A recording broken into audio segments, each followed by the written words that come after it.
libro de la semana.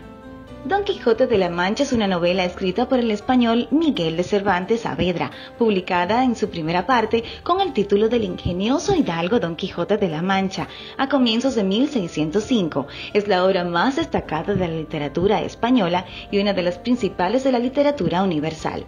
En este libro se muestra una serie de sucesos como los de imaginarse la existencia de dos mundos, del realismo y del idealismo, para mostrarnos una realidad distorsionada por la creatividad de la mente de Don Quijote.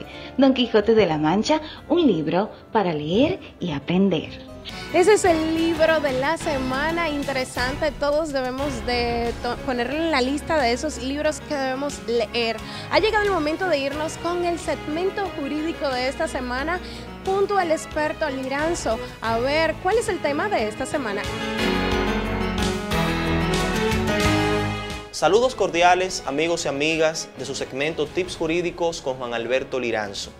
El día de hoy quisimos hacer un segmento especial debido a que próximamente se estará conmemorando, celebrando el hecho de que tenemos una constitución que nos garantiza ser un Estado independiente de cualquier potencia extranjera. La Constitución Dominicana debe ser un tema de interés para todos los dominicanos. Lamentablemente existen muchos ciudadanos que todavía no conocen a fondo nuestra Constitución ni su historia.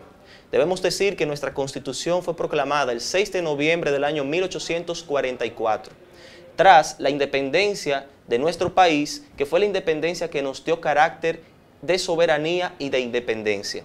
Debemos recordar que en el año de 1821 también hubo una independencia, pero en la historia esa independencia se conoce como la independencia efímera y no se hizo una constitución para garantizar o para organizar nuestro Estado y el nacimiento del mismo como una nación independiente. Esa constitución, como ocurrió con otras constituciones a lo largo de nuestra historia, trajo problemas. Debido al que el sector de Pedro Santana, quien fuera el primer presidente constitucional de la República, impuso algunas objeciones o interpuso algunas objeciones a esa constitución. Para él y sus seguidores, la primera constitución de nuestro país, promulgada en San Cristóbal en el año predicho, de alguna forma relegaba del poder o de poder al poder ejecutivo, o sea, al presidente de la República. Esa objeción que hizo Pedro Santana a esa constitución del año 1844 trajo por consecuencia una crisis política que solamente pudo ser resuelta tras la coacción que impusiera Tomás Bobadilla en el artículo 210. Por eso, hoy día se reconoce como aquel gran conflicto que hubo entre Pedro Santana y el artículo 210. El artículo 210, que de alguna forma fuera una idea de Tomás Bobadilla, decía más o menos lo siguiente: durante la guerra actual y mientras no esté firmada la paz, el presidente de la República puede libremente organizar el ejercicio y la armada, movilizar las guardias nacionales y tomar todas las medidas que crea oportunas para la defensa y la seguridad de la nación, pudiendo en consecuencia dar todas las órdenes, providencias y decretos que convengan, sin estar sujeto a responsabilidad alguna. Este artículo de alguna forma le daba poder al llamado Poder Ejecutivo, o sea, al presidente de la República, y eso satisfizo las ansias de poder que tenía Pedro Santana, y entonces se superó la crisis política y Pedro Santana fue proclamado primer presidente constitucional del Estado naciente. Hoy por hoy, nuestra Constitución cuenta con 277 artículos y con dos partes fundamentales que la integran. Esas dos partes son conocidas como las siguientes: parte dogmática y parte orgánica. La parte dogmática versa básicamente sobre cuestión de la nación, la soberanía y los derechos fundamentales.